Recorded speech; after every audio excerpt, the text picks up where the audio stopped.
National Insurance Clearinghouse, the marketing arm of Brokers Alliance, presents a Bravo video event, the Business Insurance Zone, dedicated to financial professionals who use insurance in their practice. And with Steve as special guest from Maddock Douglas, an agency of innovation services, Maria Umbach. And now the host of the Business Insurance Zone, the whiz of the biz, insurance columnist Steve Savant. Well, welcome everyone to the Business Insurance Zone. We're broadcasting live to a nationwide audience of financial professionals here at Fountain Hills, Arizona, home of America's largest fountain. And with me today, and has been for the last 3 days, and one more day tomorrow, is Maria Umbach. Maria, I had to shake your hand because you are changing my thinking. I think I had stinking thinking before the first 3 days of me. Now I'm going into renovation overdrive. Renovation. My whole Awesome. mind. I'm telling you what. I gotta say, you are breaking down long-standing, right, barriers to natural marketing and natural sales that we should be into. All relational, not transactional. And I think even I sometimes forget. I get stuck in the product issues because that's what I do for a living. I manage it. And then I forget, oh yeah, well, I don't have to really say all that. Right. That's not what's selling it. Right. I'm looking at I'm looking at some of the topics we're talking about today, and I have to say this one is going to carry my day for the first segment. Facebook as a social disease. I have to say, now you got my interest because I was reading this, Facebook as a social disease. Here, I'm thinking I'm using Facebook like a mad bandito. I mean, you should see our Facebook account. And at the time that we actually filmed this broadcast in mid-November, our Facebook account, in 2010, we had 800 clicks. We thought that was the day. Right. This year, we have 44,000 plus clicks because we've went very social and very relational, good. Not transactional. Good. So, but that being said, and I think of some of the things I've already written out there, I could pull those down and replace it with more relational things. Tell me, Facebook as an industry social disease, that sounds heretical.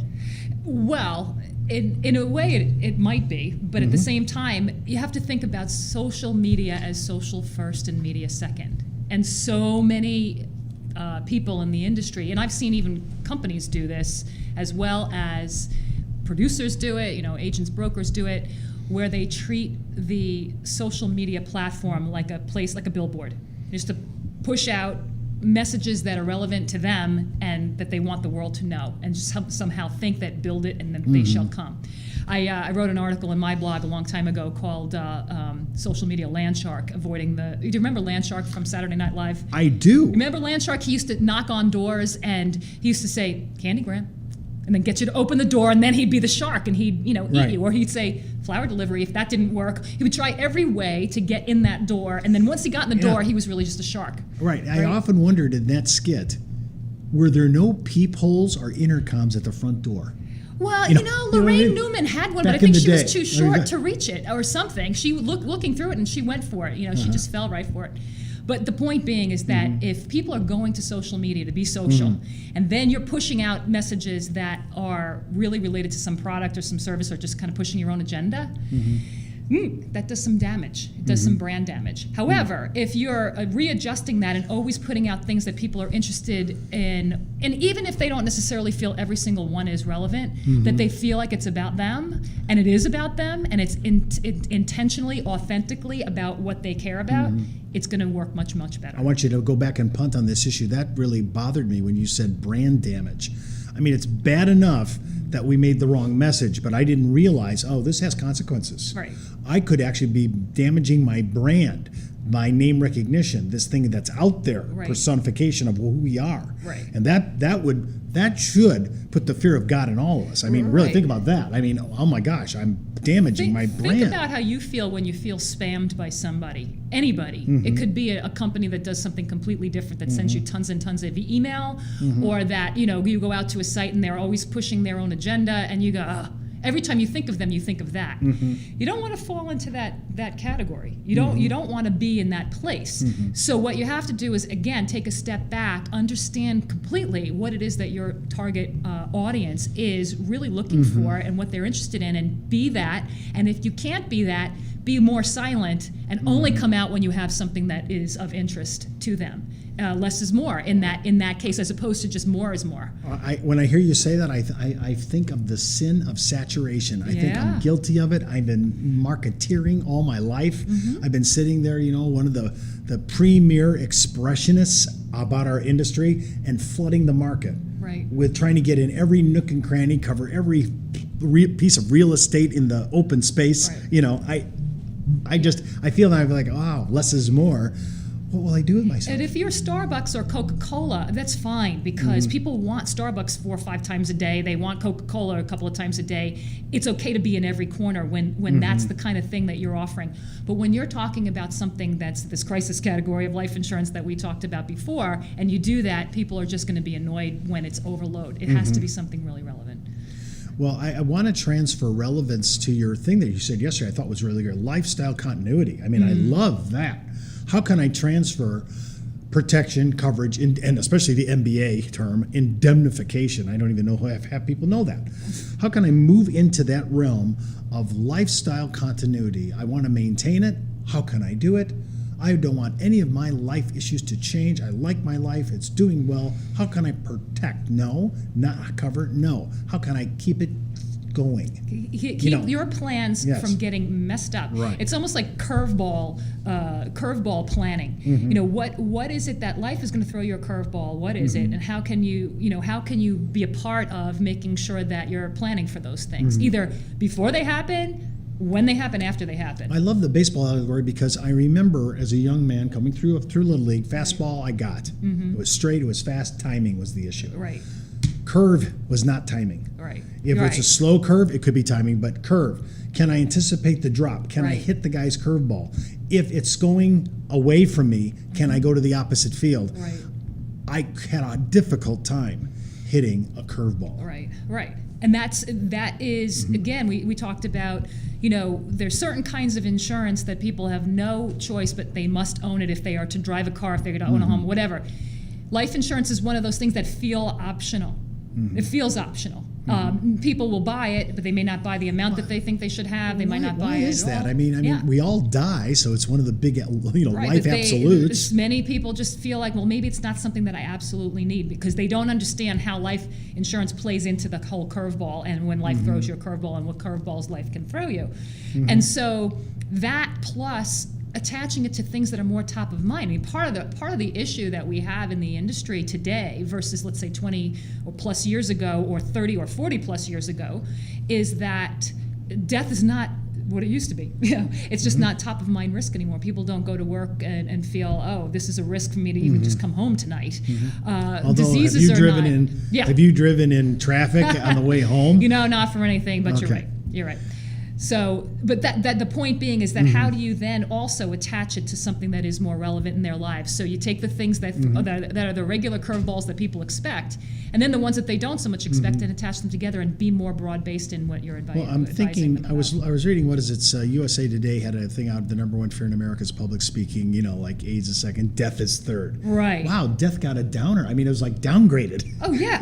Like the Grim Reaper's been dissed. Yes. He's in place 3. Right. And how can I say, I want to talk about protecting yourself in death, right? Right. All right?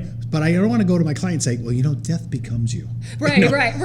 You look so attractive. You're going to be, I can envision you in a casket, in a wake session. I know exactly what shade of lipstick that you need to use. You know what I'm saying? I mean, we're looked upon, I'm sorry to say this is so bad, we're looked upon as death merchants. I mean, there it is. I've said it. Does it need to be all about death, or can it be more about the curveballs? Right. Death is one of them. I like the issue. I'm here to make sure that we do not interrupt your lifestyle continuity. Right. I love that line. Right. And it can be before and after. It can be during your life. It could be what happens after your life is over, and you've got plans for your kids. You've got plans for your business.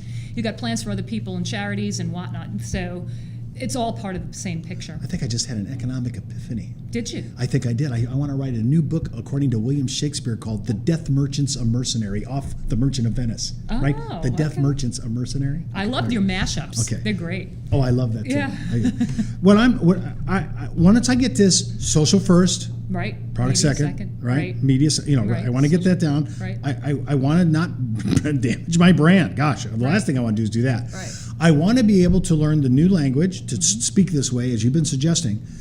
And I want to be able to use Facebook not as a disease, right? I thought I was using it to my marketing benefit. Well, you very well might be. I mean, I think that you've said you've really evolved. Don't go on my website until I check it out. I'll check it out later. Oh, wow. I can see everybody's like, well, if Steve's Facebook site is bad, what's mine looking like? Oh, yeah, well, I'm learning things. One of the things I like about, we thought life was on the fast track. The last 10 years, we've moved into a whole new way of dealing with consumers, or as your phrase, prosumers. They are totally educated and not schooled in academia, but schooled on the web. And the information there is so unbelievable. It's like encyclopedia on demand. I mean, you can get anything. Yeah, exactly. So when I'm looking at that, I want to be able to play in that realm. I want to be able to become a player with Gen X and Gen Y. I fathered this generation. I don't know how to talk to this generation. Right. Well, that's typical of any parent, right? So that's exactly. true. So the key is to first stop looking at the consumer like your child, and to start looking at them and listening to the real insights there. There's, as we said earlier, there's quantifiable formulas around that, but you just have to get out of your own way, get out of your own jar. Well, I was looking at your issue about examining your social message. Right. And I'm always going, examining my product and how it works.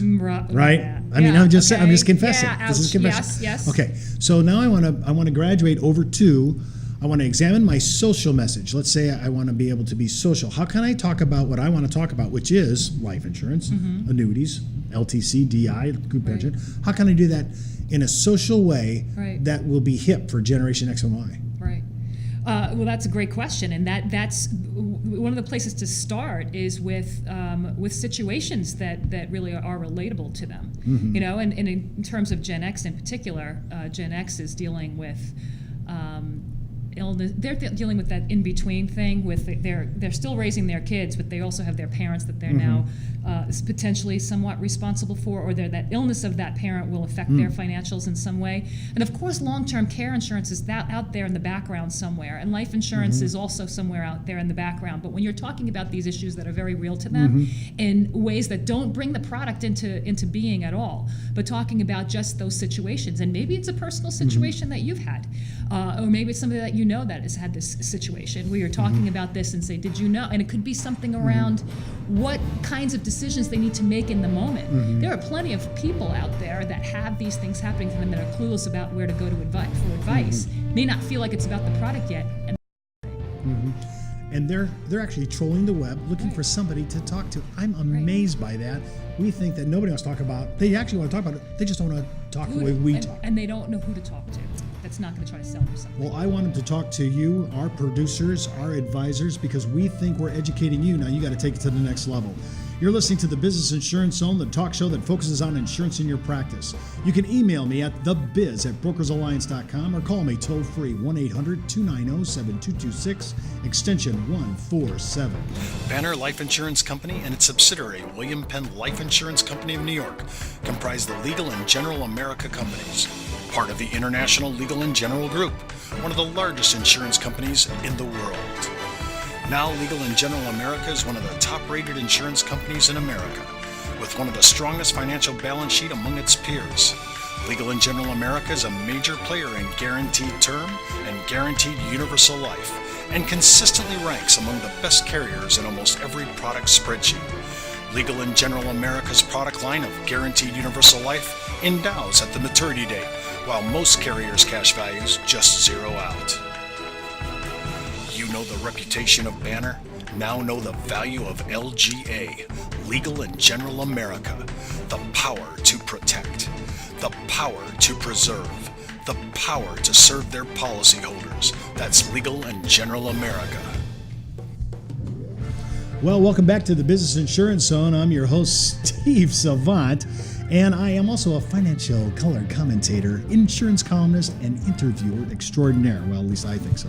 Hey, remember, before moving forward with anything we talk about on this show, especially on normal strategies, talk to your CPA, attorney, and of course, your broker-dealer compliance department.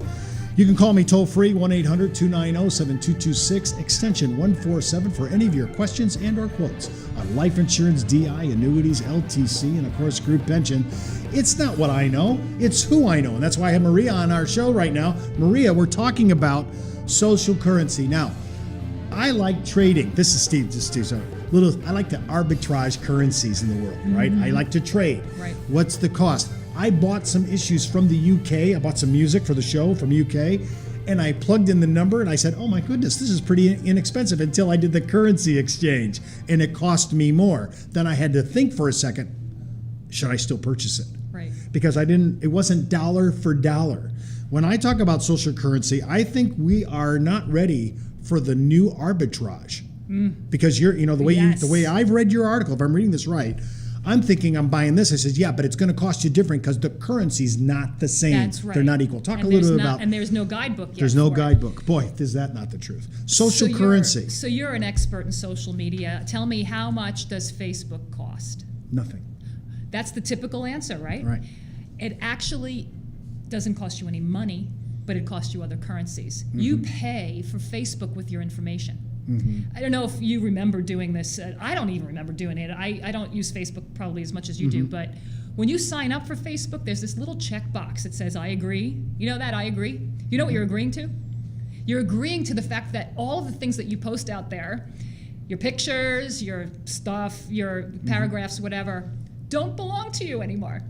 They are now the property of Facebook. I did not know that. So when They you own pay, my tweets? They own all that stuff, They right? own all those tweets out there? So because that information, when aggregated by the the geeks and scientists in the back room there, is so powerful. That information can be used in ways that's even stronger than a currency like a credit score or something. That's a currency as well, because you pay with your credit score. So the social currency is basically paying with your time, your behavior, and your information. So when people are out on Facebook for hours and hours and hours a day or a week, they look at it, before they even get out of bed in the morning, that's a social currency. If they pay for it with their certain behavior, or if they pay for other things that are out there online with certain behavior, that's a currency, a social currency. So all of these things like mint.com, for example. Mint is basically free as well from a dollar point of view. But the more information that you put out on Mint, the more services that you get, because that information about your finances and about your life is valuable to somebody else. Okay, so social currency is the wave of the future in terms of the prosumer, and the prosumer behaves and responds to your social currency, meaning it also could be reputational as well, right? So think about eBay. Have you ever sold anything on eBay or bought something on eBay? Right, so eBay was one of the originators of social currency, where you get stars and ratings for being either a good merchant or a bad merchant, or having a good experience or a bad experience. That is the currency that prosumers will be running on. Their engine will be running on that kind of currency more so than money. Oddly enough, on one of the largest IMO sites in the United States, one of our major competitors, and a class act, I have to say, these guys are great. On their website, they have a stoplight, a caution light, and a green light on carrier service. And if you are on their carrier red light, that means your service sucks. That's a social currency. And if I'm hearing you, that's social currency. And this IMO is one of the largest in the country, so it's huge. These guys are doing serious money. Right. And to have your carrier name posted as bad service, wow, talk about spend down. Yeah. I mean, that just costs you. We talked about this yesterday, brand damage. Right. Not brain damage, although They're maybe similar. so. Maybe so. Brand damage. Yeah. Wow. So that's true. So social currency is something that people have to be very aware of. And then the best and the best are using it. They're leveraging it. And the behavioral aspect of it is the most interesting one. And there's this thing now called telematics that Progressive uses in the cars. It's this thing called, I think it's called Snapshot. Yeah, you plug it in. And what does it do? It monitors all your speed, where you're going, all this. So that maybe you could lower your rate, right? Right. So that's behavior. So your currency that you're paying for that with is your behavior for the chance of lowering your rates and paying less in regular money. But the point being is that the more that the world knows about you and that you know about the world, it feeds that engine.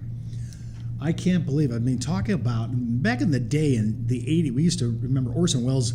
I used to read it about the 80s, coming up, the Big Brother, right? And, when this was all going to come online and monitor, surveillance, right? All these things that have happened. I mean, now we're talking about, what's it called again? You plug it in? Snapshot. Snapshot. Wow. I used to think the only thing I had to worry about when I started driving was a governor on the engine my dad put on it. Now I have to worry about snapshot. Whoa, I guess I did. I think my rates just went up. Right. I'm not turning in my snapshot. Hi, I lost it. I mean, that's what we're doing. We're managing it. I mean, think about it. Our hits, our clicks are managed on clicks, finishes, downloads, embedded forwards, which is golden. If you're bidding embedded forwards, that's a hot show. Right. I think when I'm looking at how to respond in social currency for the everyday producer who's watching us talk about this, they want to go down this road, Maria. They do. Right. And remember, if you're saying, hey, maybe you go hop out to her site, www.soldnotbought.com, and pick up some great ideas. A lot of this stuff's free out there on the web. Very, very intelligent. I love being a think leader, like you said a couple days ago. I love that. I want to go down tributaries of thought that actually end in an ocean full of audience. I'm looking for how can I pull here. Right. I don't want to push. I want to pull. And it has to be something that's authentic, really about who you are, and that has interest in some group of people. It doesn't have to be everyone in the world. It just has to be this audience of people that you're particularly attracted to in some way or another, like you want to serve. Yeah, I have to tell him, this is a confession. We had a major charity that came to us because one of our owners of our business really has a heart for women against MS. Right. So they wanted us to do some shows for them. I was reluctant because I didn't see the relevance of it for our show. We were talking about product. We talk about insurance. Right. So then I got to the studio. We were about ready to do it, and I noticed that there were 3 names on the actual sponsorship: GoDaddy, Oil of Olay, and Discount Tires. And I'm like, Love it. I need to be on that list. Right? Right. So we did the show. We went not only on our normal Vimeo, YouTube distribution Broker's Life, but then we wound up on women's sites and on MS sites of other states. Right.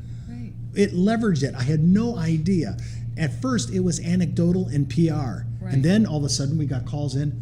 Who is the best carrier for MS? Okay. I was shocked. So guess what? Lifestyle continuity is playing a role there. Huge. That's really what that it's again that's very narrow in terms of when you think about it. If you're thinking about it in terms of life insurance, you would say, all right, that's a very narrow sliver. But when you think about it as lifestyle continuity, it's totally relevant, right? And again, remember, I'm thinking, wow, my name just got tied into GoDaddy, Oil of Olay, and DiscountTire.com. So those are the kind of things I didn't get. I'm now saying, I see it now. Right. We are. I had to just confess it. We're blind. We're blind to a lot of this. And we want to have a revelation. We want to have kind of a Damascus Road experience here because we need to wake up to these things that you're talking about because they're really our future in the industry. Right. That's another thing I want to say. This isn't just an option. We're not talking about an alternative way here. Right. It's not if you use social media, if you use social currency. Right. It is how you use it, and we use it well. Right. And exactly, because the trends aren't getting better. In the industry, they're getting worse in terms of people just not appreciating the product. The consumer opinion is not getting better. And, there are not a lot of people that want to join the business. No. Let's face it. And you know this in the world that you sit in, right? And everybody that's in your competitive space is feeling the same thing. So how do you turn that around? You have to turn that around by having, becoming relevant again. I would hate to see on my epitaph, right? My eulogy, I died a man of irrelevance. My living here was indifferent. There was nothing that I did to touch the planet. I can't think of anything worse than that. No. So I know many of us have our practices, our businesses really geared. This is all we know. It's too late to find another career. We actually love our career. Right. We love what we're into. But now I want it to become a lifestyle. I have to change my mentality so that I can speak not only to my own generation of baby boomers, but now Gen X and Gen Y. Right. And I'm not really sure how to do that. And again, if you want some insight, we are doing things in social media that are cutting edge, but on Maria's site, they are way out front in so many areas. www.soldnotbought.com. And if you get to pick up any of her videos, I think you're going to have your mind open to new vistas that maybe we've been a little bit reluctant. Hey, I don't want to really go down that line. I think this is the way to go. Yeah. Well, and it really does start with making sure you're taking a step back and realize why you're doing what you're doing, whatever that it is, whatever your expertise is, and don't be driven just by where you can get numbers and where you can get volume and all of that, and like where's the biggest audiences. Don't be driven.